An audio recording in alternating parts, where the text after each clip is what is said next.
Chicago Shipowners Claims Bureau, manager of the American P&I Club.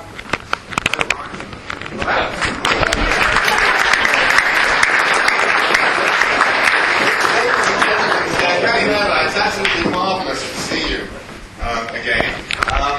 I think some of you will recognise some of these slides have been rather familiar to the ones that I presented last year, but I felt it was probably a good idea to maintain the same format so that you would be able to see how things have been developing. And it is indeed a progress report on how the American Club has been doing over the last 12 months since we last met, and more particularly over the last half a year or so. As Elizabeth Taylor said to her third husband, I will not be keeping you long. I will actually try and go through this, therefore, as quickly as I can. The first part deals with some basic statistics of the American Club in profile as at this point in time. I apologise, this is acting a little erratically, but I think it will actually work fairly well. There we are. The first set of graphs, just pie charts they are, as you will see, shows the distribution of the American Club's membership by tonnage. The first graph there, the first pie chart, shows it by management domicile, and you see that more than half the tonnage in the club comes from EMEA, that is to say Europe, Middle East and Africa. And of course, most of that, or a very large proportion of it, comes from Greece. We have, and are extremely proud of, our position here in the Greek shipowner community, which is natural enough for it to be so significant, bearing in mind that Greece is the largest shipping nation in the world and the dominant force in world shipping these days, and has been for some time. Asia, of course, has been a significant part of the entry in the American Club for some years now, and continues to be rather large. And of course, we have we've taken advantage of the growth of the shipping business in that area. North America, in tonnage terms, is about 13% or so. A lot of that, of course, is traditional tug and barge business that trades along the coast mainly of the United States, and the remaining 3% or so, or is it 2%, I can't see quite, comes from the rest of the world. If you look at our business by reference to vessel type, you will see that we are overwhelmingly a dry bulk and tanker tonnage club, which again is a reflection of the main domiciles of management that we have, being, as I said earlier, Europe, mainly Greece in that context, and Asia, with the remainder made up of general cargo, container, passenger and ro-ro vessels, and then tugs and barges in tonnage terms, of course, being a relatively small proportion of the total, but as you'll see in a moment, a rather large proportion by reference to premium income. And this next graph shows the distribution of the premium volumes that come into the club by reference to domicile. And you see it's fairly evenly divided there. EMEA is the largest part, again, that is overwhelmingly our Greek business.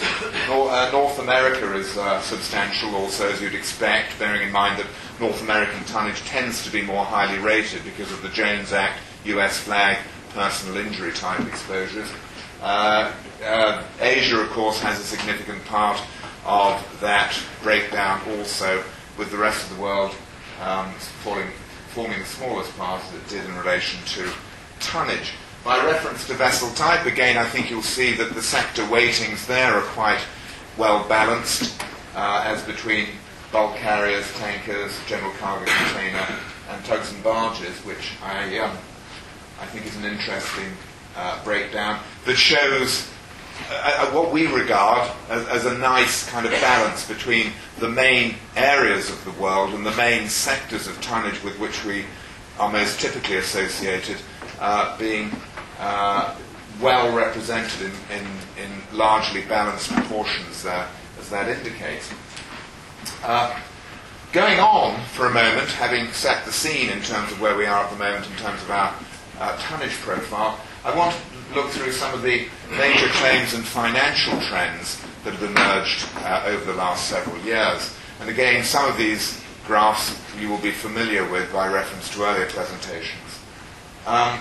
the development of retained claims, that is to say claims for the club's own account, exclusive of the claims that it pays as part of the pooling agreement, within our own retention, have developed as follows. You will see that that red graph shows the number of claims per million tonnes entered. I think that's an important metric, because obviously if the club gets much larger, then the number of claims might be expected to rise by relation to that. So the number of, and if it gets smaller, the corollary is true. But the number of claims per million tonnes, I think, is a real test of the underlying exposure in terms of the retention that the club bears in regard to claims for its own account.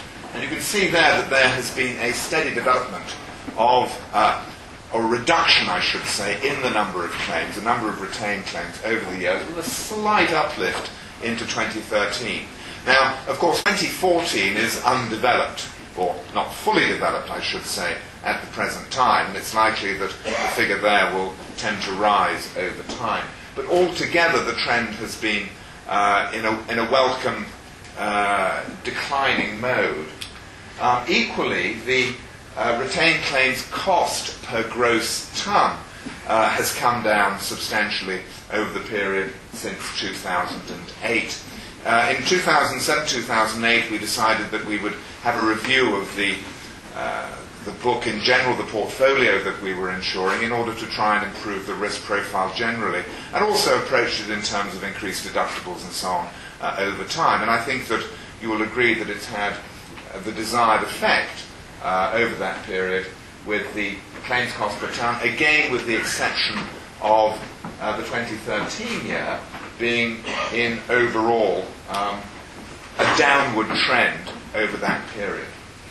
Again, for 2014, and George Simis will be talking more particularly about 2014 as a year of claims development specifically, after I have spoken. But altogether, I think the downward trend there is a welcome development. Looking next at assumed claims, as we call them in our accounts, but really they're pool claims, that is to say the claims that we pay towards the larger claims of other international group clubs under the terms of the pooling agreement. The trend there has been rather more erratic, and you can see that, as other clubs will no doubt tell you, the incidence of pool claims can be highly volatile. There was, of course, an uplift in the middle of the first decade of the current century. That declined into 2008 and to some extent into 2009. 2011 and 2012 were bad years for the pool. 2011 most notoriously in relation to the Costa Concordia and the Reina claims. Costa Concordia will be the largest claim ever paid under the international group pooling and reinsurance arrangement, and of course the Reina being the container ship that went aground off the Bay of Plenty in New Zealand, also having a very substantial exposure to group, both to the pool and group underwriters. Since then, the pool has become rather more benign in terms of claims development. 2013 was relatively benign by comparison with earlier years, and 2014, so far at least, and these figures are as of October the 20th, has been again relatively benign, although as we come into the winter season in the Northern Hemisphere, it is possible that more claims might arise as weather conditions deteriorate. But altogether, if you look at this in terms of trending, I think most people would say that the trend has been upward in general terms, insofar as one can make that judgment from such a volatile mix of figures. But more recently, the pool has been performing better than in the more recent, than in 2011 and 2012. This graph just shows some of these trends linked together to show perhaps the larger picture. If you look at this graph here, you will see the premium that we have on average taken into the club over the last several years, from a high point in 2008 through to the current year. And you'll see that premium per tonne over the last several years has been very stable, in fact.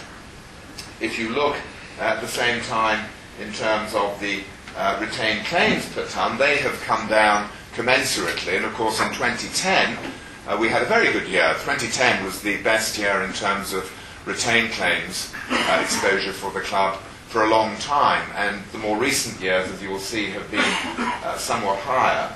2013 in particular being a little bit of a blip there, but the overall trend, I think, has been quite stable. If you look at some larger statistics for the international group as a whole, I don't actually have them in the form of a graph, but they were quoted at a conference that took place here last Thursday, the Tradewinds Marine Risk Forum conference in which I participated. Claims generally within the group have risen by about 7% over the last 3 to 4 years, whereas the average rates per tonne charged by group clubs have declined by about 16%, which is an interesting statistic. We haven't seen quite that, as you'll see from the green line in relation to rates per tonne as such, but it is very much a function, I would suggest, of the churn effect, where older vessels, which tend to be higher rated, are replaced by younger ships, as particularly over the last several years, where there's been so much new building activity and when so many new vessels have come into the market on competitive terms. But even though the rates per tonne there have come down from 2008 and have been stable over the period, the average size of vessel entered in the American club has increased somewhat over the last 12 months in particular. It grew more gently up from 2008 to 2011, but has been more significant in terms of an increase more recently. The other thing that isn't on this graph, it is worth mentioning, the average age of vessels entered in the American club has declined quite significantly over the last 12 months in particular. On average now, the average vessel entered in the American club is, over the last 12 months, is 3 years newer than it was 12 months ago. And that is a more rapid rate of renewal, so to speak, of the underlying tonnage entered in the club than has been the case for many years, and again I think reflects the considerable amount of new building tonnage that has come into the market generally. Looking at tonnage overall and loss ratio development in general, where has our tonnage gone, but how has our loss ratio of that tonnage developed in relation to it over the last several years? This graph shows how the 5-year trailing loss ratio, that is to say, at October the 20th of each year, looking back 5 years, so that you see an improvement, or for that matter, a deterioration over time as each 5-year period elapses, you'll see that overall there has been a significant improvement as the green line has gone down in terms of the overall loss ratio of the entered book in the club, looking back 5 years at each point along that particular timeline. That is a good thing. In relation to tonnage over that period, you'll see that it is actually from a low point in 2009, at which time, as I say, we were in the process of undertaking a fairly serious renewal of the book in terms of its performance and so on, and a strict review of how the book as a whole was developing. It has actually grown and been remarkably stable over that period, but with an improving loss ratio trend on a 5-year look back over the period. And again, I would suggest that is a favourable trend. It was rather similar last year. In fact, in many respects, what I'm saying to you now is not that different from what I was saying 12 months ago. And I think that the main message really is that the club has been remarkably stable over that period in the final analysis and not going, overly in one direction or the other. Investment performance, this is a very interesting metric and an increasingly important metric, of course, where pricing power is under pressure. And clubs obviously will publish how they've been doing in relation to their investment performance from year to year.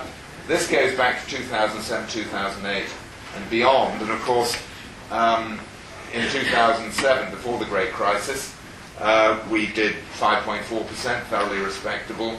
Of course, 2008 was not a good year for anybody. We were relatively fortunate. We lost 8.5% in terms of overall return for that year.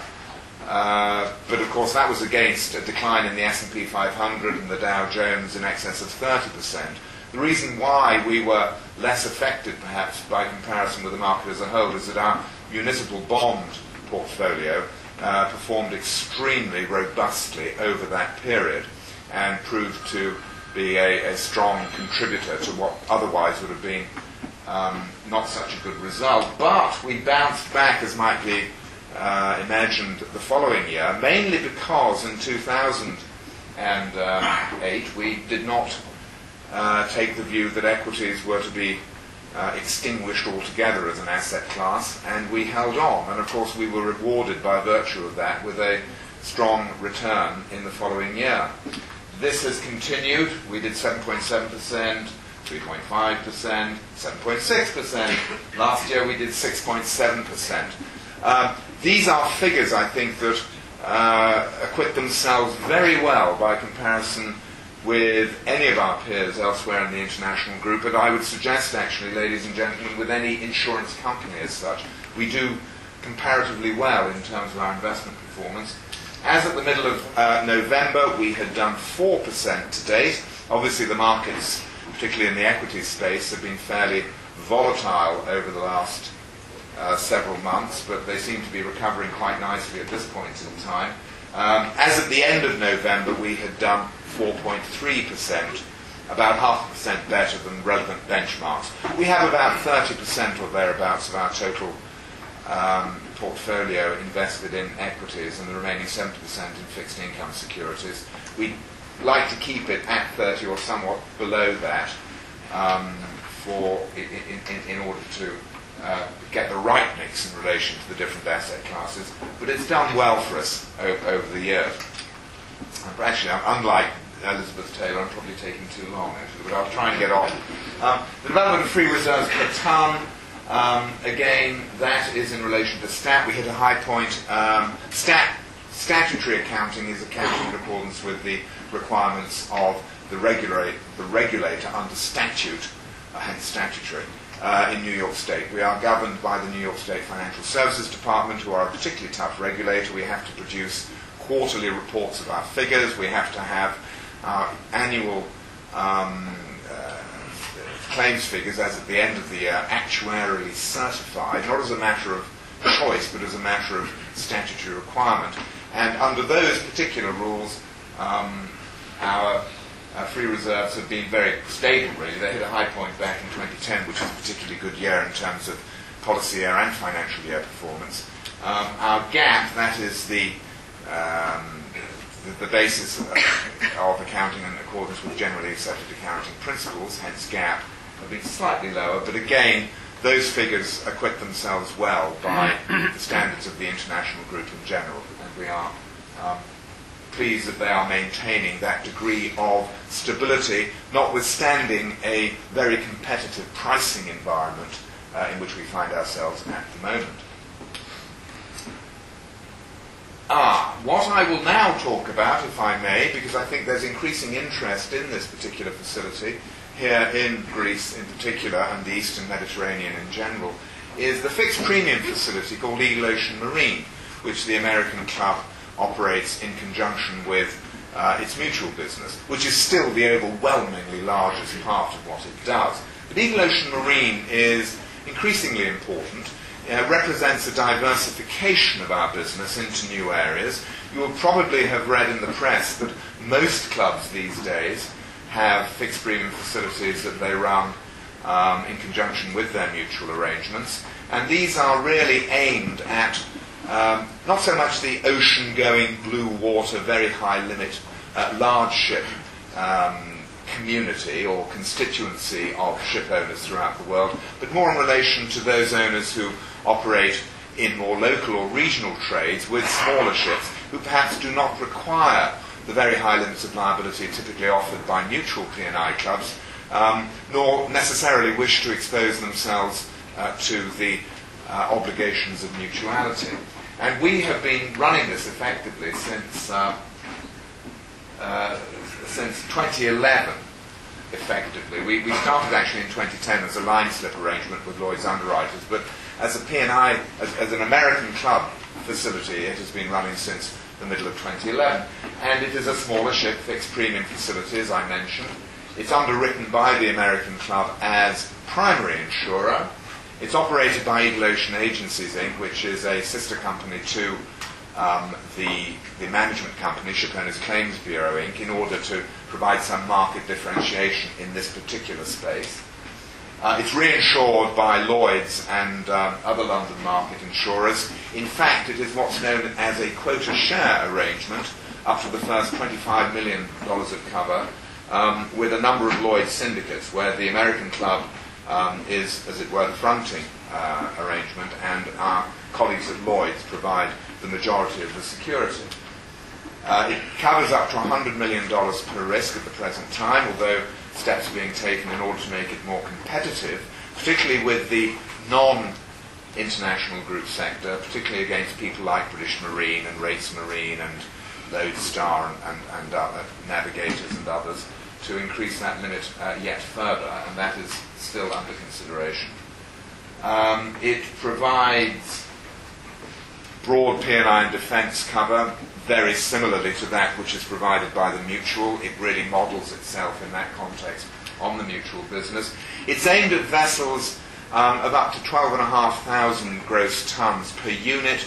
Very occasionally, the facility may be able, at an appropriate price and appropriate limit of liability, to cover larger ships. But that's only usually in the context of a fleet that might have the majority of small ships and perhaps one or two larger ships more than 12,500 gross tons. The average vessel size for Eagle Ocean Marine is in fact about 2,500 gross tons. It's aimed at non-US, local and regional trade, again as I mentioned a moment ago. We believe, and we have every reason to do so, that it offers unrivaled service and global capabilities. We distinguish ourselves by virtue of the fact that the culture and the values and the tradition of the mutuality of the American club, international club gold standard service, applies to owners who are part of Eagle Ocean Marine as much as it does to club members. It has a strong market footprint these days, especially in Asia, where over the short term most of its business has developed, as you'll see in a moment. But it has an increasing penetration, I think, here in Europe generally, in the Eastern Mediterranean and Greece in particular, and we're very keen to see it grow alongside the American club's business in this area, and it has growing volume and profitability. In fact, if you look at the distribution by tonnage, management, domicile and vessel type, you'll see that to date the largest part is from Asia. There's quite a lot that comes from Greater China and Southeast Asia specifically. But EMEA and Eastern Mediterranean business particularly is a strong and growing sector, along with other parts of the world, Central and South America being modestly significant. The vessel type, again, you'll see there's a large part of it that is related to tugs and barges and smaller craft. No fishing vessels, typically no drilling rigs or anything of that nature either. It's very much aimed at smaller cargo ships, essentially. And it is a very mixed bag, as you might imagine, in that context. Rather more mixed than the mutuality itself. And it's developed like this. If you go back to its initiation back in 2010, when it was a line slip arrangement, premium cumulatively has developed in that direction. Claims came behind it cumulatively in that direction. Of course, in 2012, which was not a good year, there was a single large claim that created a problem. But in 2013 and so far into 2014, the facility has been gaining profitability quite substantially, and to that extent we are very optimistic as to its future, particularly as we keep the blue line growing at the top there, and the red line growing less vigorously at the bottom, which is the way to go. And you can see that in terms of, I hope, this graph, which shows the combined ratio for the different years.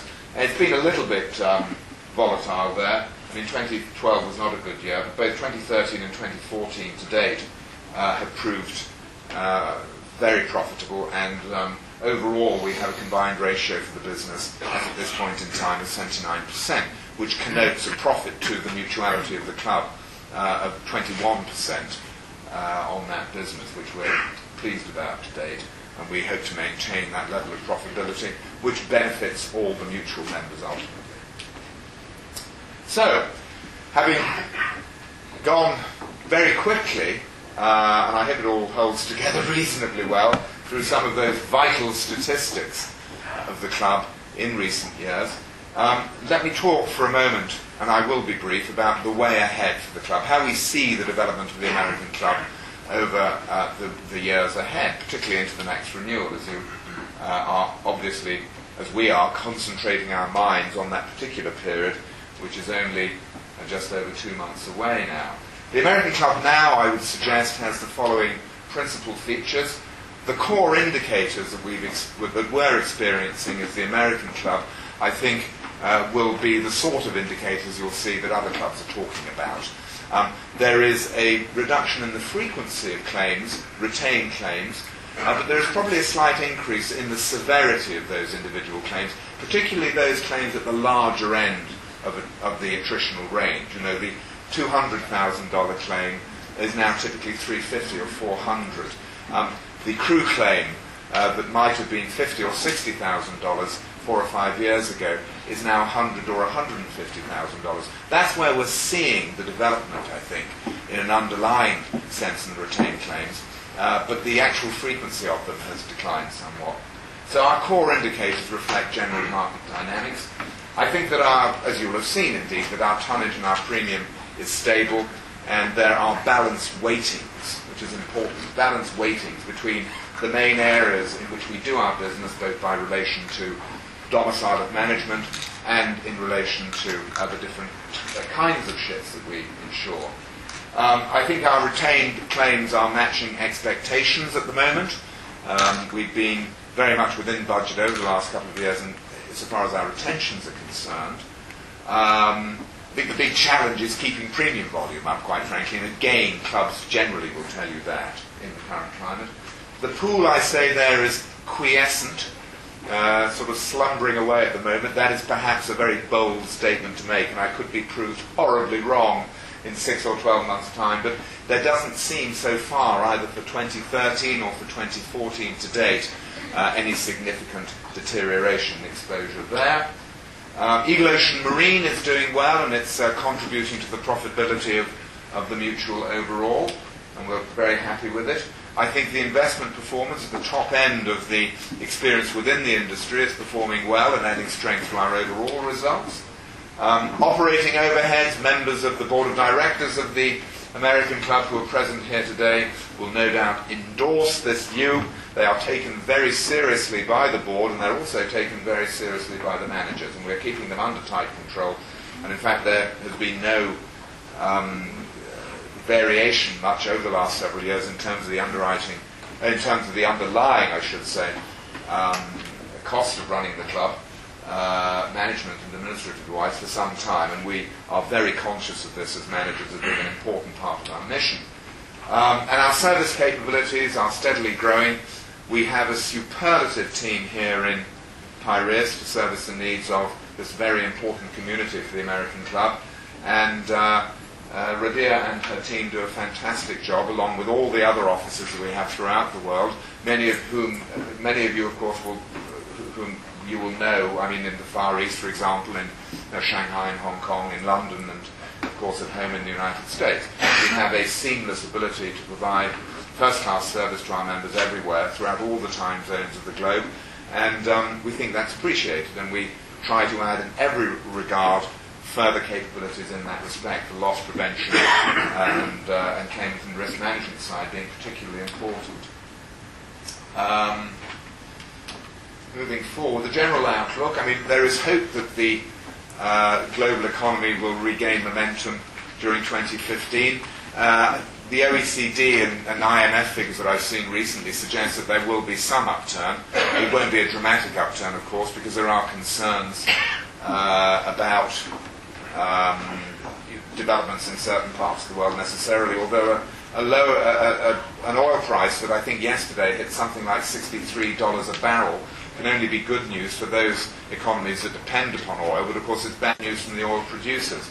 From a ship owner's point of view, it will of course lower your fuel costs very substantially, and that can only be a good thing if only it were matched also with a significant increase in the underlying freight markets. But one lives in hope. Freight markets will lag inevitably, but there is hope, and perhaps I'm just hoping rather than making any comment like this with any true knowledge, but there is hope, I suppose, that the outlook will brighten by mid-2015 for all sectors of our business. I mean, it's very patchy at the moment, I understand. I mean, some sectors seem to be doing better than others, but it's rather spotty. I think that attritional exposures, as I mentioned a moment ago, will tend to maintain an upward trend, although I doubt whether there will be dramatic developments in that sense over the years ahead. I think that the size and volatility of very large claims will always be a concern.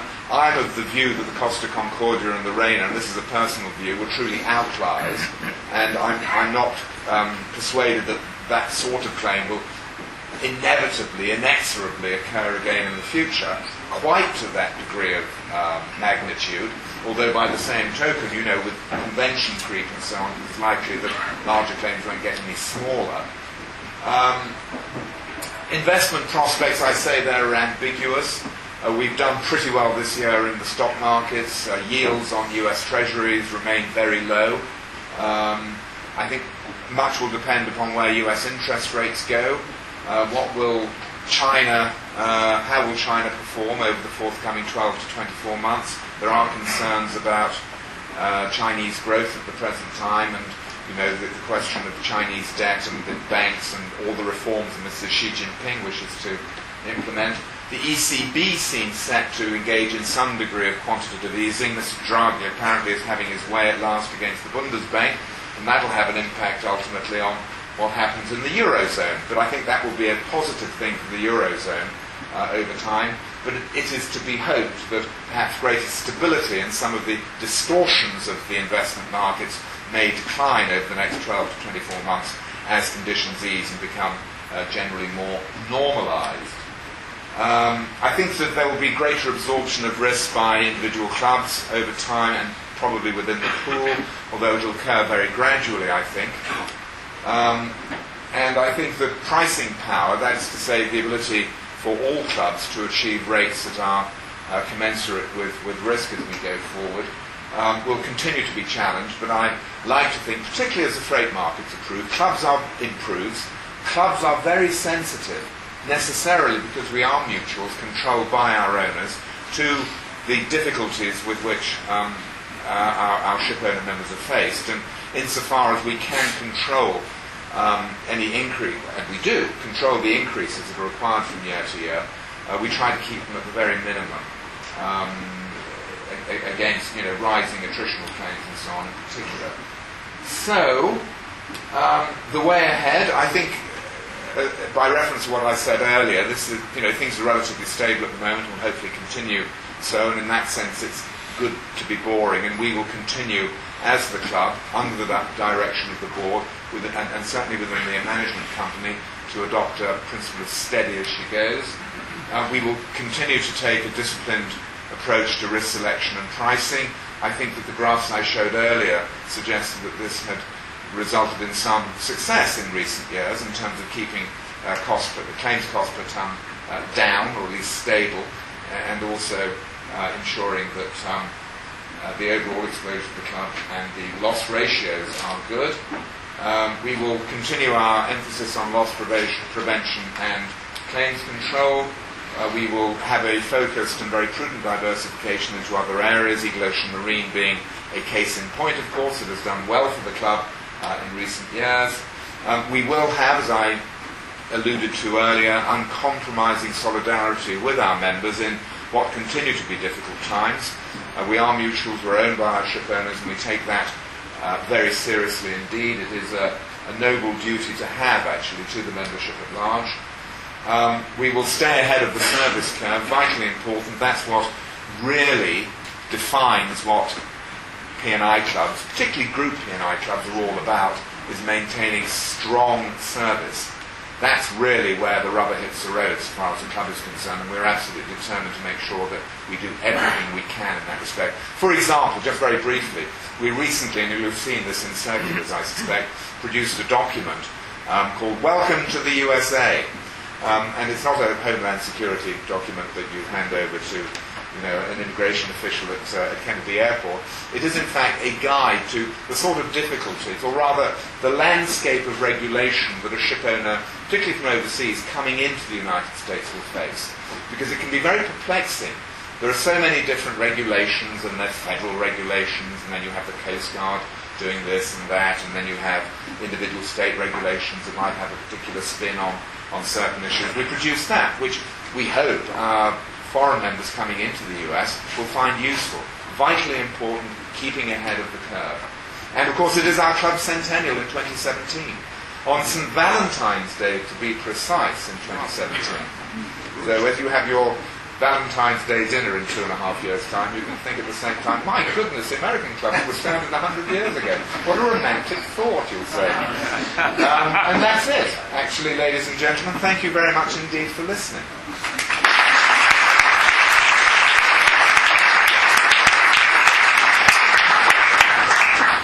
Go ahead. Thank you. Thank you, Joe. Our next speaker is somebody I think well known to the community here. This is George Simis, who is Senior Vice President, Claims Director, General Counsel, and the original founding manager of the Greek office. George?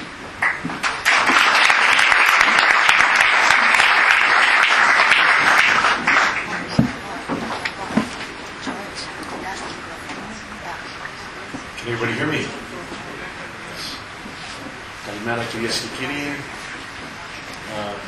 Χαίρομαι που σας βλέπω σήμερα εδώ στο Marine Club.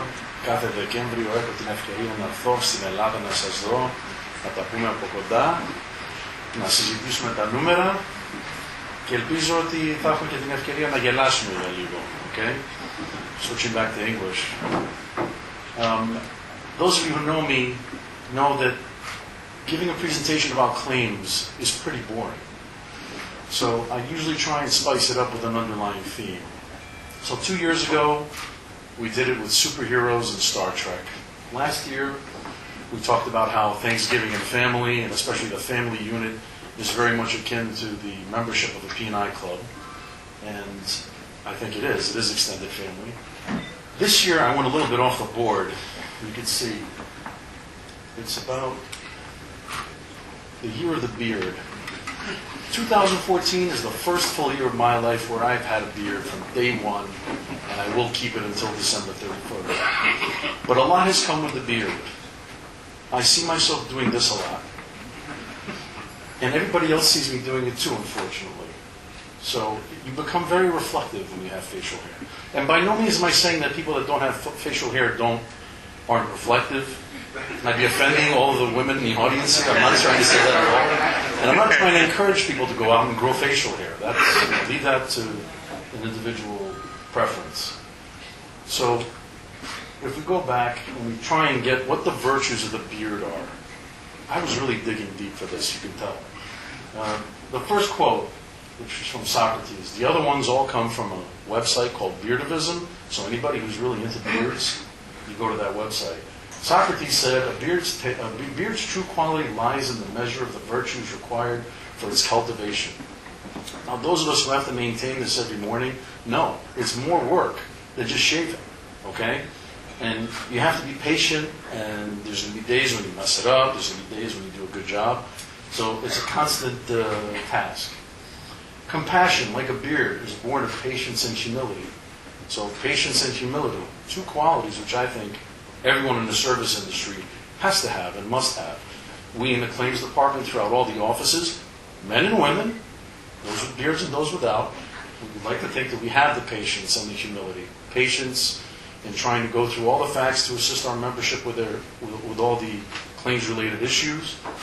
humility to understand our context in the particular dispute, whether it's P&I or FD&D, and to remember that we are there to help the member.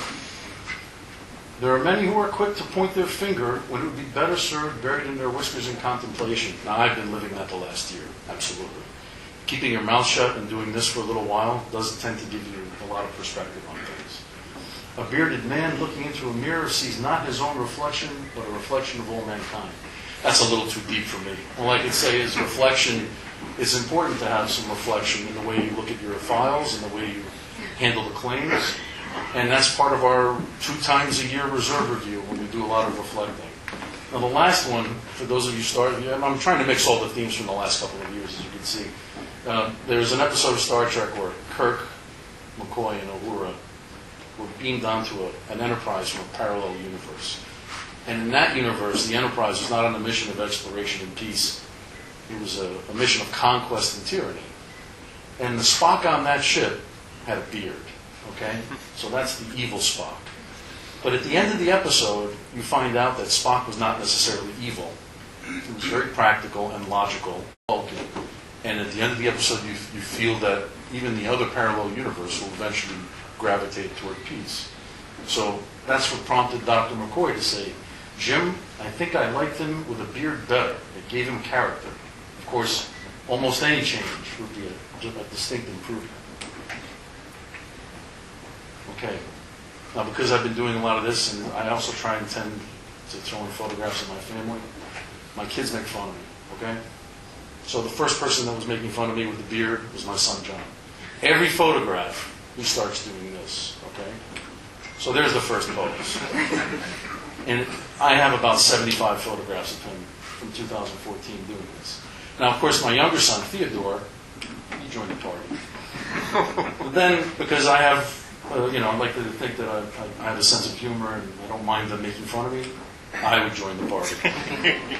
And then, of course, because she's my wife, and she joins the party. And even my son's friends at school, when we're at a baseball game, I told them, guys, let's pose for a photograph. There you go.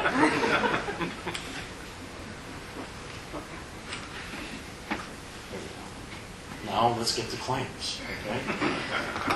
For policy year 2014, the first figure, and anyone who's involved in our claims committee meetings at the board level, they're all too familiar with these figures. The first figure is what Joe described as the retained claims. These are the club's claims. These are claims that are capped at the $9 million retention figure. We only have one claim that would fall into that category. But at the 8-month mark, we're at a $32.3 million figure. That's a very encouraging figure because it started off with a bang, and we'll get to that in a future slide. The second figure includes the club's contribution to IG pool claims, still with a cap figure. And then the third figure is our gross figure. It's pool claims and club claims all mashed together, and that's about $36.3 million. The cost per ton figure at 8 months is still rather raw and undeveloped, but again, it's a barometer to measure how prior years have been at the 8-month mark, and that figure is also encouraging. So, when we get further down to the presentation, you'll see that there's a grouping of policy years where we've had different experiences. The 2010 to the present is a grouping of 5 years where the tonnage has remained essentially the same and the claims development has been very stable, shall we say. Prior to that, from 2009 and before, we had years where claims went as high as $120 million, just for the club claims. So when you see a figure of 48 to 58 million, which is what we have between the policy years 2010 and 2014, this figure of 32.345 million is very encouraging, although we still do have 4 more months to go in policy year 2014. The cost per ton figure is better than the 2013 figure at the 8-month mark, but it's higher than the 3 previous years. So we do have to keep an eye on 2014. But again, that also could be the product of having started out with a very large claim. 98% of all of our incidents fall within the attritional layer, $250,000 or less. Most of those claims are your garden variety cargo claims, your illness claims, your personal injury claims, your stowaways, the bread and butter of what you need your P&I club for. We have 8 claims exceeding $1 million, and the 2 largest involve collisions. One American Club pool claim, the Summer Wind, which is a collision in the Houston Ship Channel, we'll get to in a future slide, is our largest claim for $10 million, and it's our only pool claim for 2014. And then there's 7 IG pool claims totaling a little over $3 million. And these are the claims that we, of course, don't have any control over. But again, it is what it is, and we have to follow suit with how the pool claim development proceeds. So I mentioned collisions. We had 2 of our largest incidents for collisions. You can see 2014, even though an incident count, on the left is the incident count, on the right we have the average cost per incident. The figure for 2014 is disproportionate because we have 3 or 4 matters that exceed $1 million, and the largest one is about $10 million. So that's why you have that disconnect between 2014 and the rest of the policy year. But it is definitely the year of collisions so far. So touch wood, let's hope we don't have any more. So the Summer Wind. If we talk about the Summer Wind, this is our largest claim of the year. It's a claim that's based in the U.S. On March 22nd, 2014, which, by the way, to the day, was 25 years after the Exxon Valdez oil spill, which was the first case I worked on when I got out of law school. So it seemed to be coming full circle. And on the same day that the Valdez hit Captain Bligh Reef, we had another, or at least in my life, there's an oil spill, a major oil spill that we have to deal with. But the Summer Wind, our member's vessel, was in a ship channel under pilotage when it collided by a bar. There was a flotilla of a tug pushing two bunker barges, and the vessel struck the lead barge, which then sank. It happened at the Texas City Y, where you have 3 lanes of traffic that converge. 4,000 barrels of marine fuel oil spilled from the sunken barge. Anyone who's been involved in a cleanup operation in the U.S. knows how expensive that can be. Well, it can be expensive anywhere in the world. But it's I hope there's no, I won't get into the economics of it there. But it costs about $90 million over a 3 to 4 month period for the cleanup to take place. The Coast Guard and the NTSB are continuing their investigation. It's ongoing. No report's been issued. And limitation proceedings were commenced on behalf of the Summer Wind interests. And Texas Federal Court and all the other related actions by fishermen and other parties involved in the incident have been consolidated before the Galveston Division. The current combined estimate incurred value of the matter is $10 million. So again, our largest claim here. Now, we're in the States, so shifting back to our beard theme, we have to recount some famous American beards, okay? Abraham Lincoln, he's on the $5 bill, folks. Vince, father of the Republican Party, that's for you. Ben Bernanke, arguably one of the most powerful men in the world, chairman of the Federal Reserve. And then the next person, chairman of defense, Tim Howard of the United States soccer team, who made gold save after save against the Belgians, but unfortunately they lost. You might know him as the goaltender for Everton in the Premier League.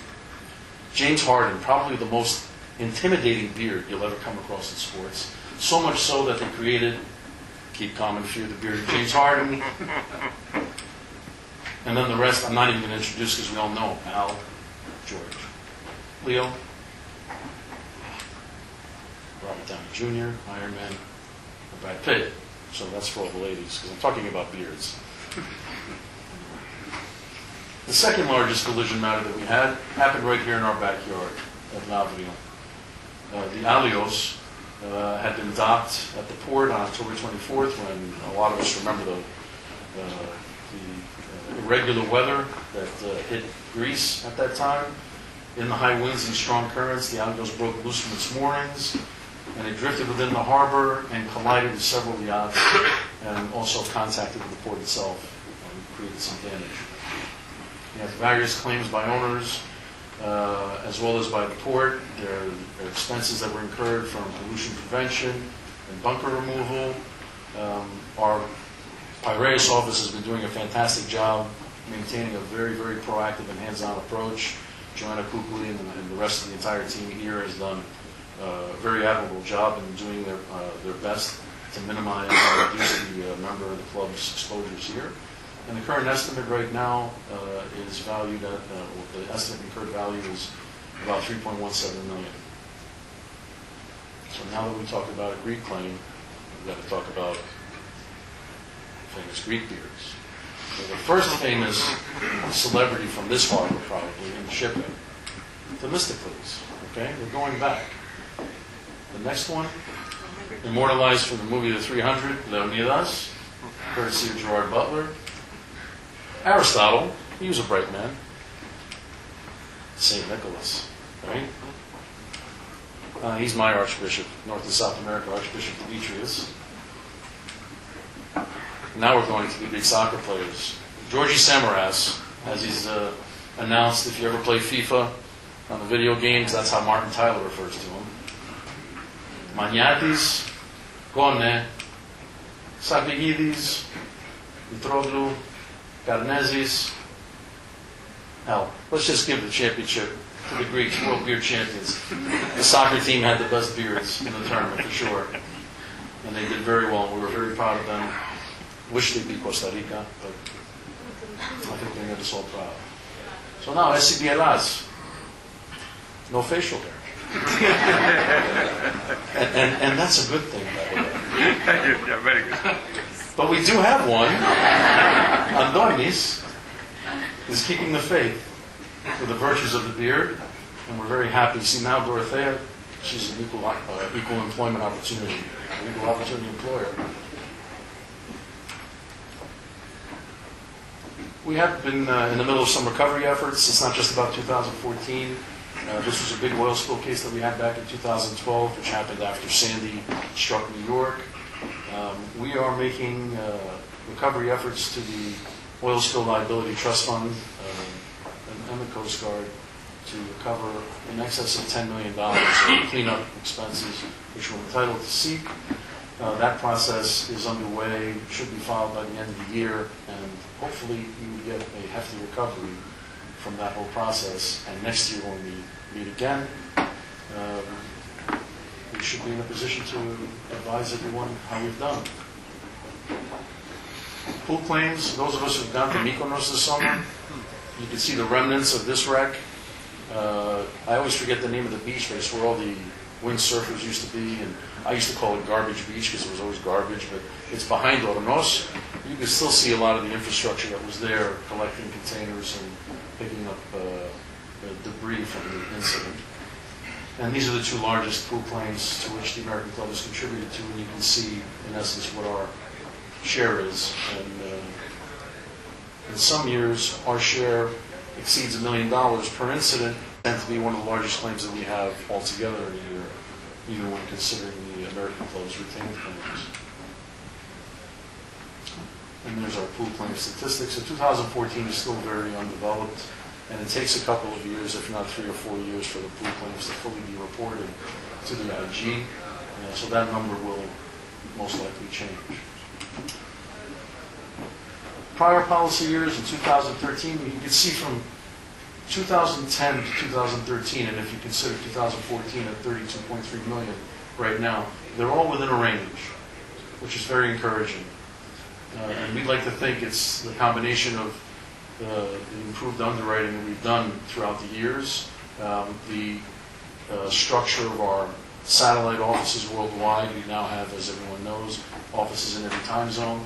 So the fact that we have more people handling claims, and we've had several years to work together and get the synergy going and be able to work and provide that seamless kind of service, I think that that's also reflected in the numbers here. If you look behind or below the 2010 policy year, the numbers are dramatically higher. And if you go further down, they're even higher. They exceed 100 million. And total incidents, again, you can see the steadiness over the last several years, both from an incident count and from a cost per incident standpoint. Now we get to some loss prevention measures. Anyone who knows about MARPOL 6, knows that even more regulation is hitting the shipping industry, which is never a welcome thing, but at the end of the day, it's a reality.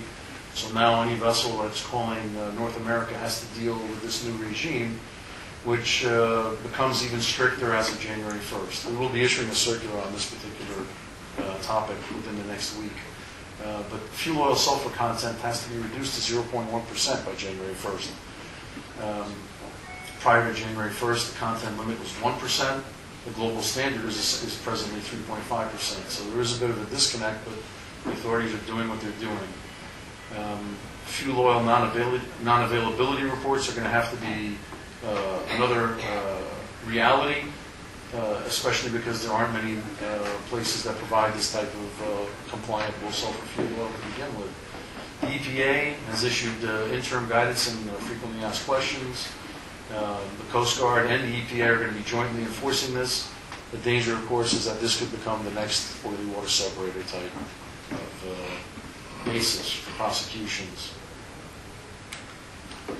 What kind of disputes can we see or problems that are associated with the low sulfur fuel oil regulations? As I mentioned before, availability is very limited if available at all in the U.S. The cost is much higher, again, as if vessel owners need to be told that there's going to be increased operating costs. It's almost rubbing salt in the wound. Operations, you have changeover problems, loss of power, thermal shock, which is something that California experienced firsthand because their regulations were even stricter than the national regulations implemented in the United States, and they had several vessels that lost power altogether, which creates a much larger safety concern. Charter party disputes, you're going to likely see allegations of a charter's failure to procure the compliant low sulfur fuel oil, and you'll hear arguments from charters saying that the owner failed to properly switch over to the other fuel when they were entering VCA. So all things to watch, so watch this space on this topic. We recently issued a very detailed guidance on the carriage of bagged rice. This document came out earlier this year with input from every sector of the industry. We had input from P&I correspondents, cargo surveyors, vessel side surveyors, charterers, cargo interests, vessel owners, lawyers, you name it, we consulted it. And we compiled it into this very, very helpful guidebook, which we hope and we encourage our members who engage in this trade to use. We've also revamped our website, and we've included plenty of hot topics on there, one of them being piracy, which again is still a concern, although not the same concern it was with the Gulf of Aden years ago. I think that the industry has obviously prepared itself and engaged in the loss prevention measures that they should be doing to make sure that that doesn't continue to plague the industry, but it is still a reality, and there's a different kind of piracy on the west coast of Africa these days, and also in the Far East. So we can encourage our membership to look at that as well. And we have a section on the Ebola virus outbreak, which lists all the various requirements and protocols in ports around the world. We also have a section that focuses on contractual considerations, which is very helpful if anyone is running into the issue of whether or not you should be calling West Africa, or if you do, what can you do to your charter party to best improve your position and prevent and avoid particular disputes on the issue. And as Joe mentioned, we have a Welcome to the USA Ship Owner's Guide, which is a very detailed and comprehensive guidebook. So anybody calling in the U.S., this is a good guidebook to have as a primer. A lot of this information should be provided by your vessel agent to begin with, but this is another resource that we would hope our membership uses. Okay, going back to the beard. This is our last round. These are the honorable mentions, because you can't put down beards from every country around the world, because we've never claimed in every country around the world. So the first one, Andrea Pirlo, from Juventus, Barbarossa, the pirate. Which those of us from Chios can maybe claim the ownership of Barbarossa. Obi-Wan Kenobi. Davy Jones. Phil Knight is Davy Jones from Pirates of the Caribbean. Hugh Jackman is the Wolverine. That's for Dorothea. Put that one. Sean Connery. Joe, that one's for you. An aged Sean Connery, but very distinguished looking. Zorba. And King Schultz from the Django Unchained movie. Christoph Waltz, one of my favorite actors at the moment. So, in conclusion, the figures for 2014, again, better than last year. We'll have to keep monitoring it and make sure that the year develops in accordance with the prior chunk of 5 years. Again, the last 5 years have shown consistent and stable claims development between 48 and 58 million. We will do our best to employ the virtues of the beard in everyday claims handling and assistance, showing compassion, patience, humility, and reflection. And of course, we do want to be there for you 24 hours a day, so availability is there as well. That has nothing to do with the beard. We're all available. And next year, of course, it's hard to believe, but it's going to be 10 years since we've opened up the office here in Piraeus. So it's an honor for us to have been a part of the Piraeus community for 10 years. We look forward to being a part of the Piraeus community for a lot longer than that, and to work with you. Dorothea and her team are going to be here, and they're not going anyplace, folks. So again, we're very honored to be part of this process with you in the shipping industry. And I lied, there is one more beard that I have to share with you guys. Galez Yortes. Thank you very much.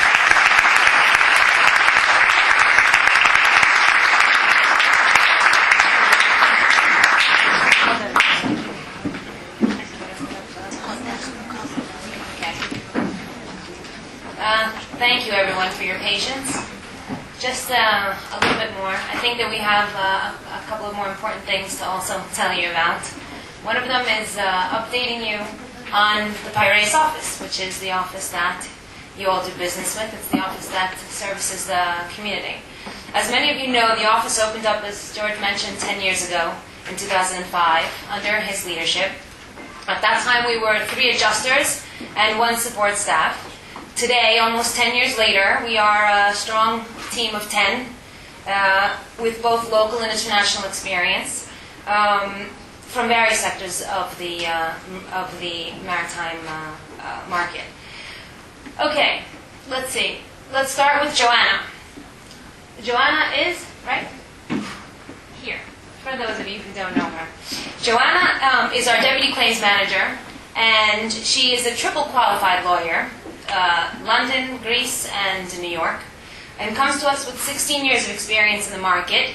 The last 4 have been with us, and prior to that, she had experience in both private practice as well as in-house legal department for a publicly traded Greek shipping company. Joanna handles the full range of P&I and FD&D and has a concentration on the major casualties like the alios that George just told you about, and complicated MOA and shipyard disputes. Mariví. Now, Mariví was over here. Mariví has been with us from the very beginning. She's a senior claims executive at the club now and has 16 years of experience in marine insurance claims. The last 10 have been with us, and prior to that, she also had some experience in a publicly traded shipping company as well as a local marine insurance brokerage firm. Now, while Mariví also handles the full range of P&I and also certain FD&D, she is actually, I think most of you know, best known for being our West and North African cargo claims guru.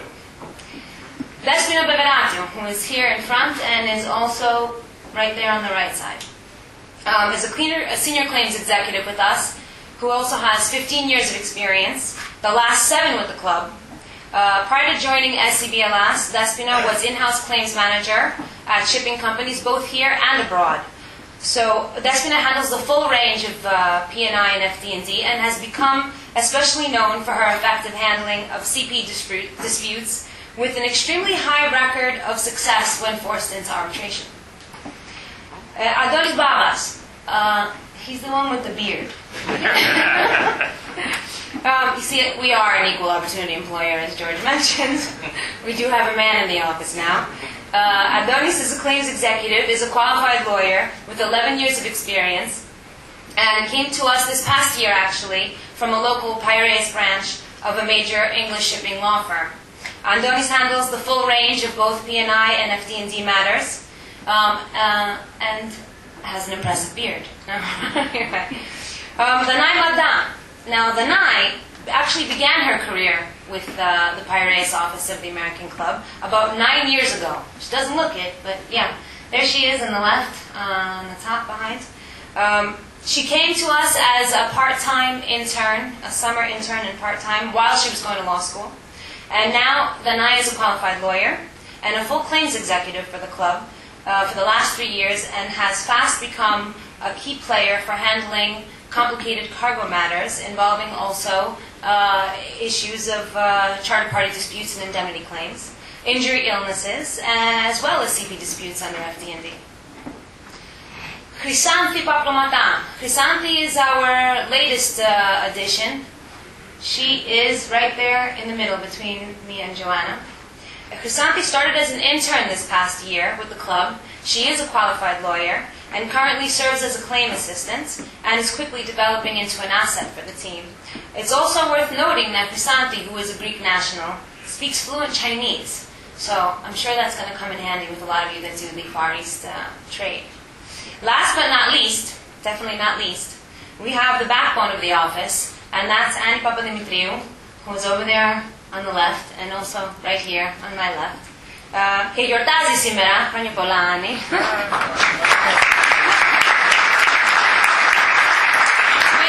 Without whom we could do nothing. Honestly, and we almost learned that while she was having her baby recently. Just came back to us. Annie started with us in 2005 as the sole claims support. She did everything. And now 10 years later, Annie is head of the administrative team. She's my right hand. She's also claims assistant for the claims team. She does all of our precautionary surveys in Piraeus, and she also puts all of this together. Okay? So, one of the things that I think I've mentioned in the past is the dedication of the management team of the American Club to the markets that they serve by hiring talent within the market itself. You've probably noticed that the whole team is made up of professionals of Greek heritage who have traditionally served this market. They know the people and they speak the language.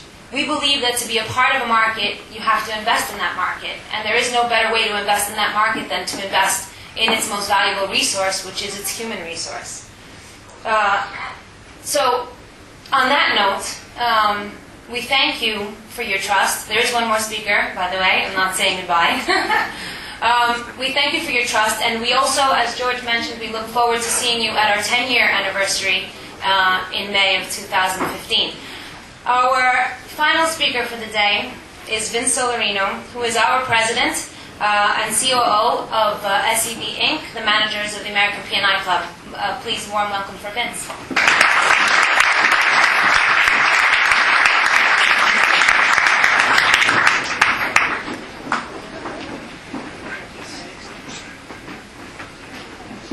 Thank you, Kalispera. I'm your impromptu closing act. And as such, I didn't have a presentation. There is no other presentations. I think what the previous speakers had provided is ample for our sessions today. But after George's presentation, I feel I should be talking about the theory of quantum physics and black holes, just to mix it up. As such, I had written some words down because I did want to address this assembly. I think it's an important assembly, and I wanted to be part of it. So I will be reading from what I had typed up this morning, because the older you get, it takes a little longer to do certain things. Memorizing speeches is one. Some things are better done slowly. So it's not all bad. First, I want to thank everyone for attending today. I see a number of our members present in the audience, and we really appreciate that. We also have 3 of 7 Greek directors on the board of the American Club present today. I see George Viktarzis in the back, my good friend Elias Gotsis, I know I saw him coming in as well, and John Koulakandis, who was here. George Gordonakalis could not make it today. we were a little disappointed not to see George because I had a whole section for George, but he's probably giving another interview. So what I want to say today, and I wanted to start off in Greek myself, but I will have Dorothea assist me on the first line because I think it's important.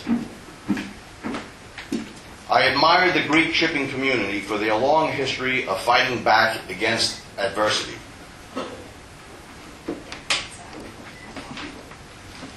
Επειδή το θεωρεί πάρα πολύ σημαντικό, είπαμε να το πούμε και στα ελληνικά. Θαυμάζω τους Έλληνες και ειδικά την ελληνική ναυτιλιακή κοινότητα, διότι πάντα, ό,τι και να γίνει, αντιστέκεται στις δυσκολίες που αντιμετωπίζει. Very good. You come in a pocket version too. The difficult shipping cycle that has lasted too long is a fight Greek ship owners are taking head on. The Greek ship owners are warriors, and I am certain you will emerge yet again victorious. Like the Battle of Salamis, where against what should have been impossible odds, 371 Greek triremes triremes defeated over 1,200 Persian larger ships, right out here in the Straits of Piraeus, using intelligent strategy. Again, like Salamis, any retreat by the Greek ship owners over the past several years is more often an intelligent strategy, not defeat. The Greek ship owner has a warrior's blood coursing through their veins, and defeat is not an option. The American Club wants to be part of your battle and will try our best to be your supportive partner. We will make every effort to provide you with unmatched service, as I believe we have proven over the last 10 years, since establishing a very talented office here in Piraeus. I do now recall a Greek phrase. There are some things I do recall, like "Θα σου σπάσω το κεφάλι." That's a phrase that will be repeated a number of times by brokers and ship owners alike during this renewal cycle. And I just ask that you be a little kind to our underwriting staff, especially Tom Hamilton, who is filling the shoes of Stuart Todd admirably. He is very gifted and capable, and he doesn't need his head beat in too severely. So I thank you for that. Thank goodness, Tom, that you don't have to insure any triremes today, because the personal injury rates would be sky high, and the wreck removal deductibles would also be high. So, in closing, I and the entire SAB management team present today, led by the dashing intellectual and joke teller, Joe Hughes, and his very charismatic and handsome chief operating officer, me, stand and applaud the Greek ship owners and the Greek shipping community. Please stand.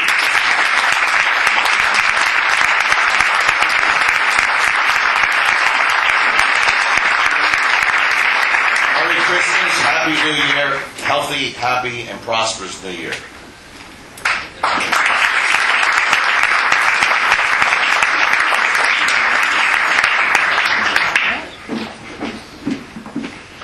Please join us downstairs for the good part of Christmas cocktails.